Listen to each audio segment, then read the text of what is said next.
I thought it might be fun to show you how I use Blender's video editing tool in my workflow, particularly with editing my YouTube tutorials.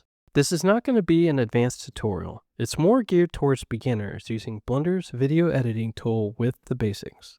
It's one of the very first things I learned in Blender because I was tired of paying for subscriptions and it was getting expensive quickly.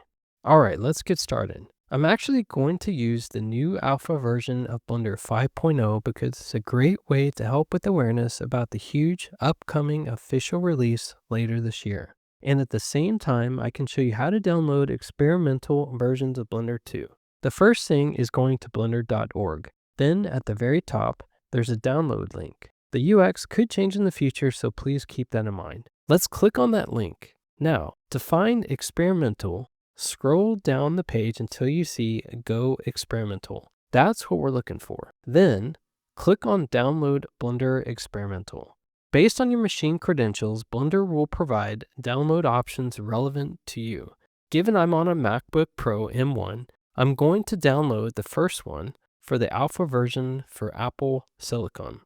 Then, in terms of installing Blender's experimental version, it's just like how you would install any other version. There's nothing different there. If you run into trouble, there are lots of tutorials on YouTube for installing Blender. One of the beauties of Blender is that you can have all the old versions as separate applications without interfering with the others. I really like that. This is incredibly useful because many add-ons I use aren't compatible with newer versions of Blender. So I simply just go to the older version of Blender instead.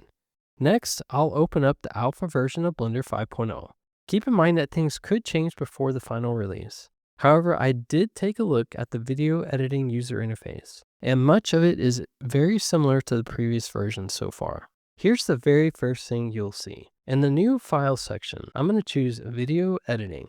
If you don't see this pop-up window, simply go to the top left under File, choose New, and then select Video Editing. We're now looking at an empty video editing project.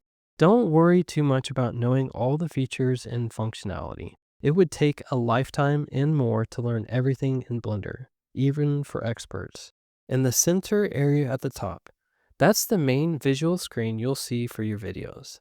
Let's take a look on the right side now. By default, there are three little icons for render, output, and scene properties sections. It's most likely defaulted to the output section, which for this tutorial is most important. I'm actually going to use one of my old motion animations I created in Blender, rendered in MP4 format, and edit this video using video editing features to show you some of the basics. A huge shout out to Ducky3D because I learned how to create this animation using one of his recent tutorials. I'll leave a link to his tutorial and YouTube channel. He's got amazing tutorials for motion design and geometry nodes. I have no affiliation at all with Ducky3D. And in terms of audio, I'll use a separate audio track of the song I generated using AI. If you're curious to watch the entire full animation with music, I'll leave it for the very end if you want to see. The default resolution in the output section is 1920 by 1080, which is shown in the resolution section. That's actually what I'm going to use. However, it's very easy to adjust to different resolutions if you like. One extremely important setting is frame rate. What I suggest is first taking a look at your original video to find out what the frame rate is, and input that number into the frame rate section. For mine, the frame rate is 30. Below that is the frame range. We'll fix this a bit later. Oh, one more thing.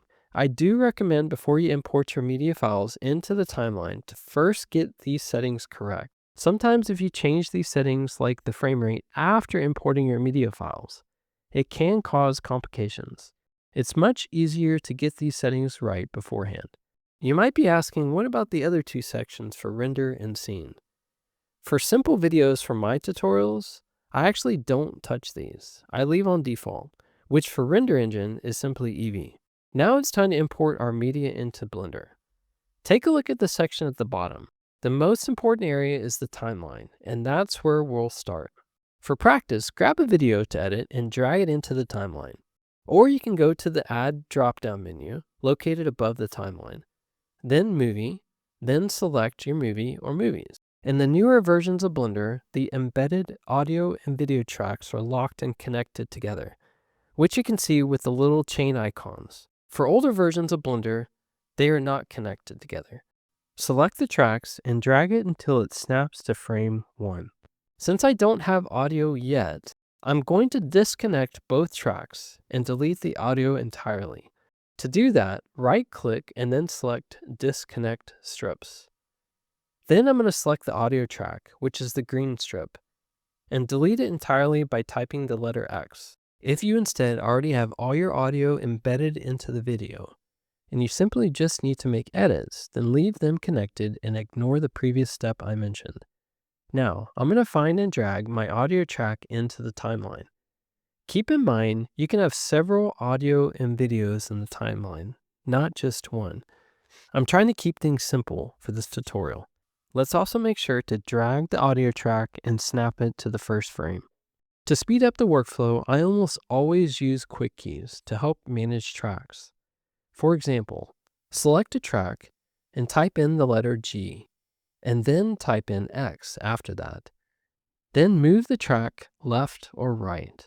It's very useful, especially for larger tracks. Each position on the timeline represents a frame, and you can see the starting frame number displayed when you move the track left or right. Also, if you type in the letter G and then type in a number, that specifies how many frames forward or backward you want to move the track.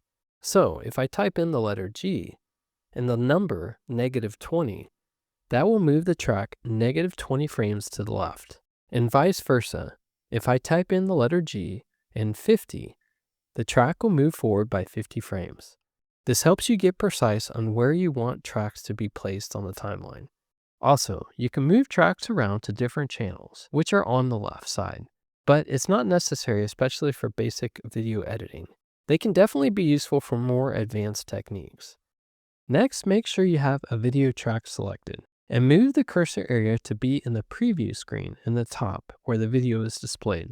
Then type in the letter G to grab and start moving the video around different areas without releasing the cursor.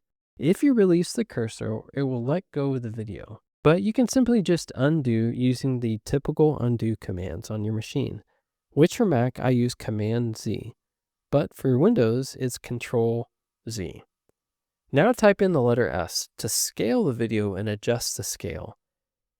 This of course isn't necessary at all, but if you wanted to do something like add multiple videos into one preview screen, this can come in handy, or if you want to zoom into the video more than the original. I'm going to leave everything as default. Let's go back to the timeline area again at the bottom. You'll see that my video is much longer than the frame range we have for the export. By default, Blender sets the frame range in the output section to 250 frames. We're going to adjust the end value for the frame range to fix this. Before adjusting the end frame, I'm first going to make the entire track narrow in width so I can see the entire video track. Then in the top right panel for output, I'll start adjusting the end frame until it gets very close to my video. There's a subtle dark break in the timeline to show where the frame ends. I'll increase the end frame value to get very close to the video, and then I'll zoom into the end of the track. Then I'll start adjusting the end frame value one by one until it matches. Another useful trick I use is holding down the Shift button and using the left and right arrows. If I hold down the Shift button and the left arrow, it will take me back to the first frame. If I hold down the Shift button and the right arrow, it will take me to the last frame. It saves a lot of time. Alright, now, let's say my audio track is a full song that is several minutes long, while the video is only a little over 30 seconds in length. That's fine. We've already adjusted the end frame to be the last frame of the video. So when you export, the audio will automatically just get cut off where the end frame is. But let's say I only wanted to export a 10-second clip of the video and audio. In that case, we'll need to spend a little time figuring out what 10 seconds of the video clip I want to use, and also which part of the audio track I want to use. For this example, I'm going to be making edits to the video track and assume the audio track I want it to start from the very beginning of the song. Keep in mind, if your audio is already embedded with the video, When you make edits, they will be connected and locked together. I'll start by adjusting the end frame to be 300. The reason I know this is the frame rate is 30 frames per second, and I want to include a 10-second clip. Multiplying 30 frames per second times 10 seconds gets you a total of 300 frames. Then I'll go back into the timeline to pick the part of the video export I want to include. To play and stop the video at a glance, you can use the spacebar, or grab the vertical timeline bar and move left or right to adjust the timeline frame. I'm going to find the starting frame that I want to use, and I'll pick right here. I like it. While keeping the video track open on the exact frame you want to start, right-click and select Split. This will split the track into 2 different tracks. Since I don't want to use the part of the video that starts before this frame, I will select the first track and delete it by typing the letter X. Then select the remaining track and move it to the start of the timeline. As a reminder, to get very precise, you can use the letter G plus numbers to specify how many frames forward and backward you want to go. The timeline starts on frame 1. Next is the audio track. I'm going to simply keep the audio track placement as is, where the song starts from the beginning. But you can easily use the split feature that we just used to split audio tracks too. One more little trick. If you want to see how the first frame looks rendered without exporting the entire video, go to the top menu for render and select render image. If you want to save the image locally, select the image dropdown and click on save as, and then finish the steps to save. Oh, I almost forgot about one more important step we can't miss, which is where the video will be saved. I have to admit, I miss this step a lot and I forget. Go to the output section on the right side panel and specify where you want the video to be saved and the name of the video. Once that's done, you're ready to go. In the top menu for render, click Render Animation and let it run.